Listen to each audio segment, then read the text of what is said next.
මිහසන් කොනිචිවා අද මම ඔයාලට අරගෙන ආවේ JLPT M5 විභාගයට අවශ්‍ය වන ජපන් නිපාත කීපයක්.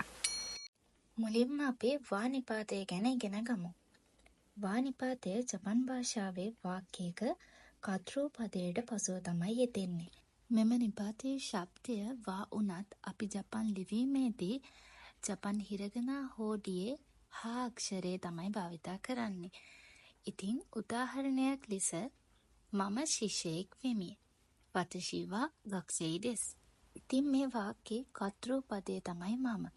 කර්තෘ පදයට පස්සේ තමයි වා නිපාතය යෙදෙන්නේ.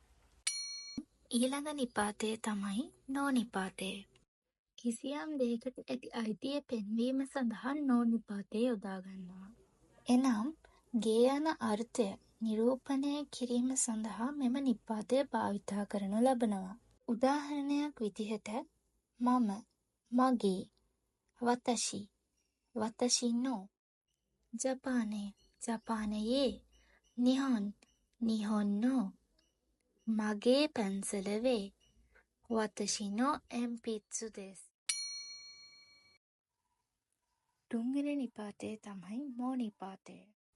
යන තේරුම හා සමාන දේවල් ගැන සංසන්දනයේදී මෙම මෝ නිපාතය භාවිතා වෙනවා. උදාහරණයක් විදියට මමත් ඇයත් ශිෂ්‍යයෝ වේ. වතෂි මෝ කනජෝ මෝ ගක්ෂෙයි දෙස්. තව උදාහරණයක් විදියට අම්මත් ඇයත් ගුරුවරු වේ. හහා මෝ කනජෝ මෝ සෙන්සෙයි දෙස්.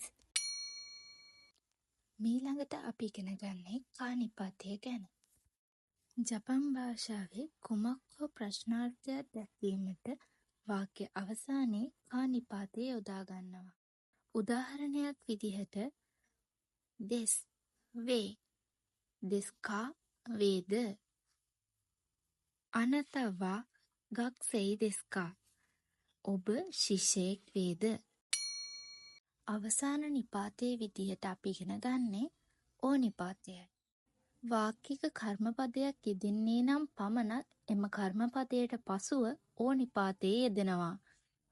ඕ නිපාතයේ ලිවීමේදී ජපන් හිරගනා හෝඩියේ වෝ අක්ෂරය භාවිතා කරනවා. උදාහරණයක් විදිහට මම බත් කනවා. වතෂි වා ගොහන් ඕ තබෙමස්. එහෙනම් තවත් අලුත් වැදගත් වීඩියෝ එකකින් හමු වෙමු. ගිහින් එන්නම්. සයොනරා.